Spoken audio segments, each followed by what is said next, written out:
Hey everyone, my name's Nathan. I'm from Front Door.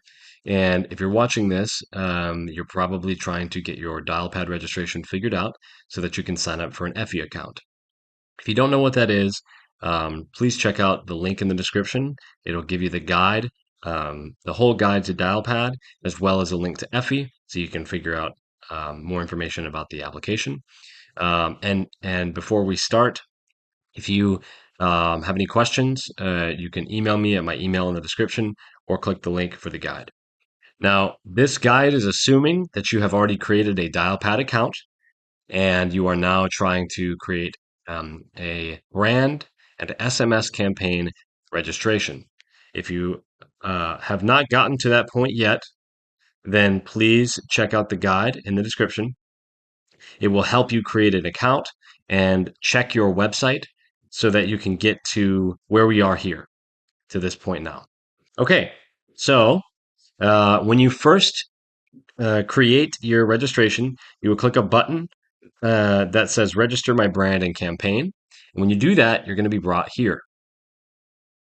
So this screen is the brand registration screen. And essentially what you have to do is you have to register your legal entity with Dialpad so that they can get it approved and let you send messages out to people. It's a basic form, pretty basic information. For the first field where it says company type, you're going to choose private profit, okay? And for the legal company name, you're going to put your company's business name exactly how it appears on your formation documents. It's very important that you include LLC or Inc. or anything like that that is on your formation documents. Because if they are not the same, exactly the same, your campaign will get rejected and it can be a lengthy process to reapply. So just make sure that you check those documents. Underneath, you can put your brand name. This is if you have a DBA that you would like to use, or if you would like to use a trade name with Dialpad, right? For example, if they type help and it gives them more information.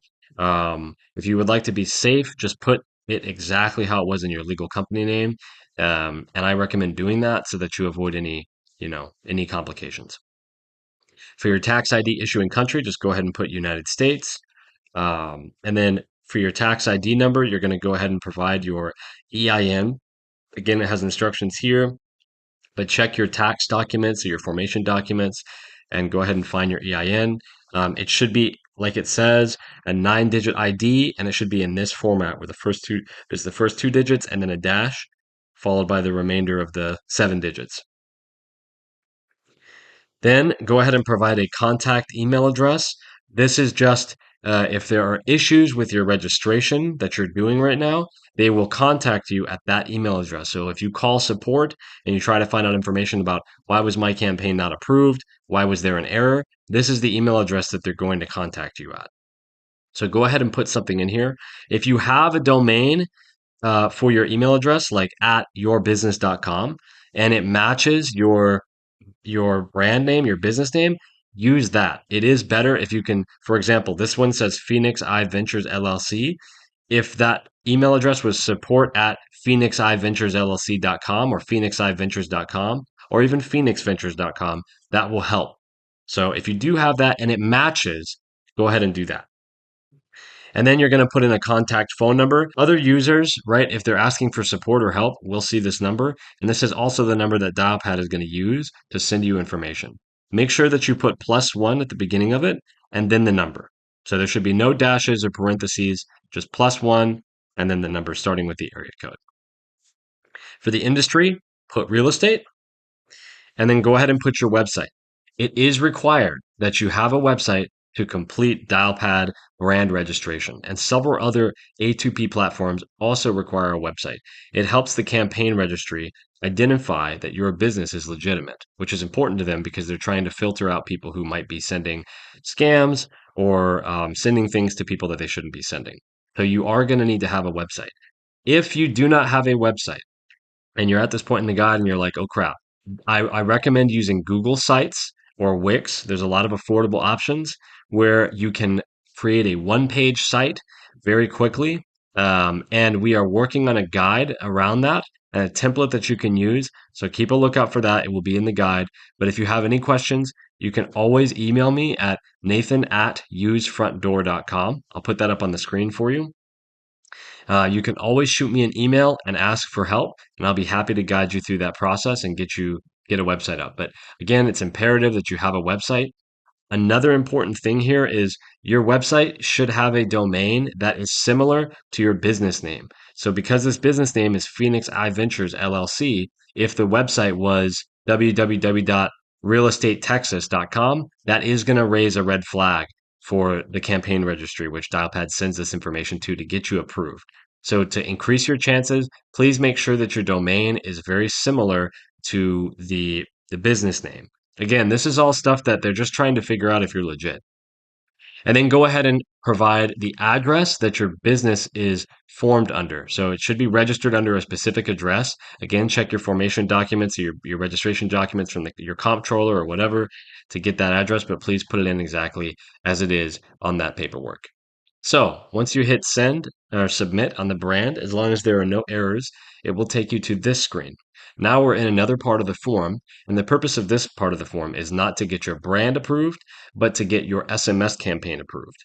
And if you don't know what that means, essentially, Dialpad has to tell the campaign registry, which is a part of the organization that approves these messages, it has to tell them, hey, this is what this person and this business is going to be sending messages for.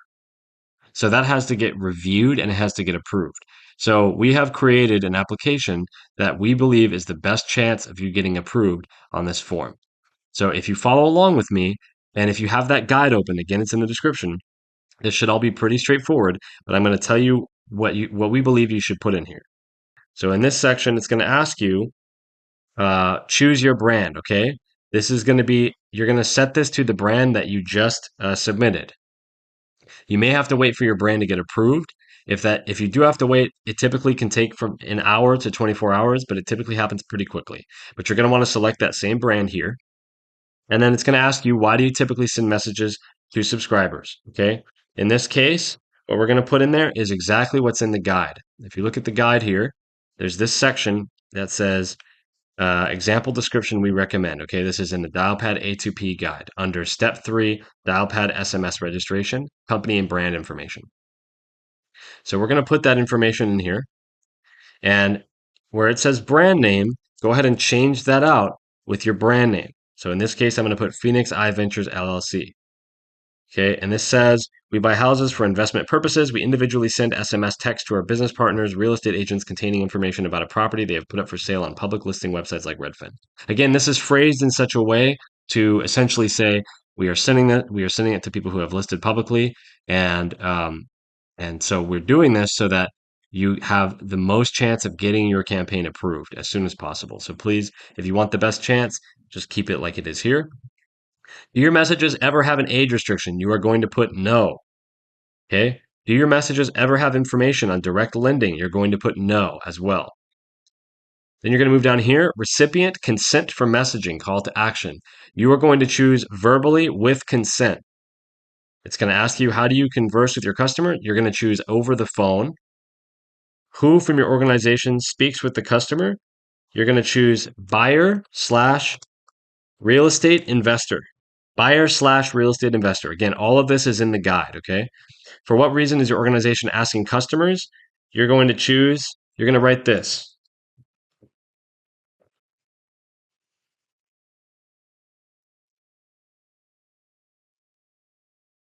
Okay, and that says communications about their property listing, which they have publicly on Redfin. How does your organization log consent from recipients, maintaining it in a system, CRM? Then there's going to be this box. I understand that my organization must include the following topics. Go ahead and check that. Scroll down, and it's going to say, provide more details around how your organization communicates and receives consent. So this is basically Dialpad saying, hey, we need to let them know how you are getting this consent from your customers. It's going to auto-generate one for you. Instead of using that, let's scroll to the guide, and you'll notice right here, provide more details around blah, blah, blah. There is an excerpt. Go ahead and copy that. We're going to head back to Dialpad, and we're going to paste that in. Okay, I'm going to expand this so you can see it better. And then in here, anywhere you see something in brackets, you're going to go ahead and put the appropriate information. So for brand name, we're going to put Phoenix I Ventures LLC. Okay. For privacy policy, in the guide, it says in this guide here that you need a privacy policy for this application. This goes back to your website. Okay, so there's a step in the guide that says website audit. And part of the things it says there is your site must include a privacy policy. And that privacy policy must include this snippet right here. So if you do have a website, which you need to get to this point in the application, you're going to need to have a privacy policy on that website. And that privacy policy needs to include that snippet that I just spoke about. So here, you're going to link your privacy policy where it says privacy policy link. Do not include the brackets. Link your privacy policy. Do the messages follow a pattern of recurrence? You're going to choose no. What is the amount and frequency of messages sent? You're going to choose it varies. Who are your SMS recipients? For this, you're going to choose vendors/business partners. And then lastly, provide a support contact channel for your recipients in the event they require assistance. This is the email address that if they type help over text, or if they require assistance, Dialpad is going to send this email address in the message. So this is what you're setting up, okay? So again, go ahead and put an email address. Please choose an email address if you have one where the domain matches your website, support@phoenixiventures.com. It will help get your application approved. We're going to go ahead and click next here. On this page, messaging types, it's already selected for me, but you're going to have the option. Choose conversational messages only. In here, it's going to ask you to put conversational messaging examples, all right? So we have provided those examples for you in that guide in the description. So here you have your example 1 and you have your example 2. So I'm going to copy the first one and put this in example 1. And then it says brand name. I'm going to replace that brand name. Oops. I'm going to replace that brand name with the brand name that we registered. Then we have our second example. We're going to copy that and we're going to paste that in here and change the brand name in here as well. So these are examples of what your conversations are going to look like. They send this to the TCR as well. So you're going to click next. Okay, on this screen, we're almost done. You have to provide a couple of required messages. One of them is an opt-in, another one is a help, and another one is an opt-out. So this is if your customer sends opt-out, help, or opt-in. We have provided some example messages here for you to use. So for opt-in, you're going to copy this. You're going to go to opt-in, paste that here, and then you're going to change the brand name to your brand name. Make sure it's exactly the same. There are these checkboxes under each message, right? There's one here, and there's one here. These checkboxes allow Dialpad to enforce this opt-out message. Make sure that is unchecked. You do not want that to be selected. So make sure that's unchecked on all 3. We're going to grab our help message, right? Again, this is all in the guide. Going to paste this here, change the brand name to Phoenix I Ventures LLC, and go ahead and put whatever your brand name is. Go ahead and put your support number. This is your phone number that you're going to use for support, and the email address that we chose earlier, right, that you're going to use for support. So make sure it's the same one. Again, if you have a domain after the @ that matches your brand, that's even better. And then opt-out message. We're going to go ahead and highlight that, copy that, and we will paste. Change the brand name again to your brand name that you got approved. Okay. And then you're going to hit next. Again, make sure all these are unchecked. Okay. Last page here is the privacy statement. I mentioned earlier, but if you have a privacy policy on your website and your website domain matches your brand name, then go ahead and link to that privacy policy here as well. You can technically use a Google Doc, but I do not recommend it because these are reviewed on a case-by-case basis, and if they are looking for red flags that tell them that something's fishy. If they see that your privacy policy is a Google document link, that is going to be points against you. So it is really important if you have a website that you create a privacy policy page. Like I said earlier, in this guide, in the description, you can see that there is a snippet right here, okay? Under privacy policy, under step 1, there is a text snippet that you put in your privacy policy. So as long as it contains this, then you're good. So please make a page on your website that contains that and go ahead and put that here. Okay. You can try the Google Doc, but that's a gamble. And then here, you need to check these 3 boxes. Okay. You need to check all 3.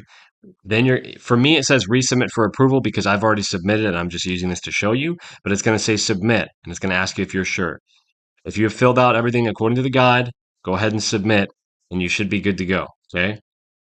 Now, this once you finish, it's going to take you back to this page. Okay. This is dialpad.com/campaign registration. This is where you go to submit a new brand or a new campaign. This is also where you to go to check on the status of your campaign. So I have some of this information blurred, but you can see these are the brands right here, right? And these are the campaigns. So this is what a successful brand registration looks like. For the status, it will say registered June 17th. It'll say whatever date it was approved, and it'll have a checkbox. That usually takes about an hour it can take up to a day, but it usually is really quick, a few hours. This is campaigns down here, okay? So down here, this is where all of the stuff that we just did is going to show up. And it's going to say pending while it is being reviewed. If it says accepted, it will say registered with a green checkbox, a check mark. If anything is wrong with the campaign or it does not get accepted, it is going to say error and it will look like this. And if you click on it, it's going to say, please edit to correct the following errors and resubmit. If you notice, it is not telling you what the errors are. Unfortunately, that is the process. Dialpad will not tell you what you need to change about your form. So you actually need to call the Dialpad support line so that you can speak with them and figure out what is wrong with your registration. Again, this page is dialpad.com/campaign registration. You're going to want to check this every day so you can see if your campaign has been approved or if you need to change something on it. If you do have to call support because your form errors, please listen to this because this is very important and this is how you can get it resolved. Um, the number that you're going to call is 925-336-3650. Okay, 925-336-3650. That is the number for Dialpad support. When you speak with them, they're going to ask you for your name and they're going to ask you for some information. To get that information, when you're in Dialpad, on the left, click on this profile icon. If your menu does not look like this, you are probably in this screen here, which looks like this. If you're here, this is not where you want to be. You want to close out and go to dialpad.com. So here, click on this user icon. Okay, this is your profile. They are going to ask you for your number and your name. You're going to give them your first name and last name. They're going to ask you for this second number. This is the main line number. Okay, so you're going to provide that to them. And then they may ask you for a support code, which you just scroll down and you'll see support code right here that you will give them. And then what you're going to say is, you're going to tell them that you have submitted an SMS campaign and it has errored and you would like to figure out what the error is so you can fix it. That's it. They're going to tell you the reason and ask them for help with resubmitting the form. If you need to resubmit, you click on the 3 dots and click edit and resubmit. That's pretty much the guide. Please be patient with this process. It can be very tricky. A2P registration has gotten more strict recently, especially in February. There was a recent change that made it more strict. So it's tough to get approved. This is not just with Dialpad, it's with Twilio and any other A2P platform. If you have any difficulties, please contact their support and try to get it remedied with them. There's not much that we can do at Front Door. We can provide the guidance that we've given with the application, and eventually we will also provide a guide for the website. But for now, you'll have to try to work with Dialpad to get your campaign approved. If you do have any questions or you need any extra guidance or you're just looking for extra info, you can email me. Again, that's Nathan@usefrontdoor.com, and I will try to help you as best I can. But we are not partnered with Dialpad, so there's very limited control on what we can do. Hopefully, you get approved and you get everything good to go, so you can start using Effie and start doing less and dealing a lot more and making some money with our new CRM. Thank you so much. Shoot me an email if you need any help. Thanks for watching.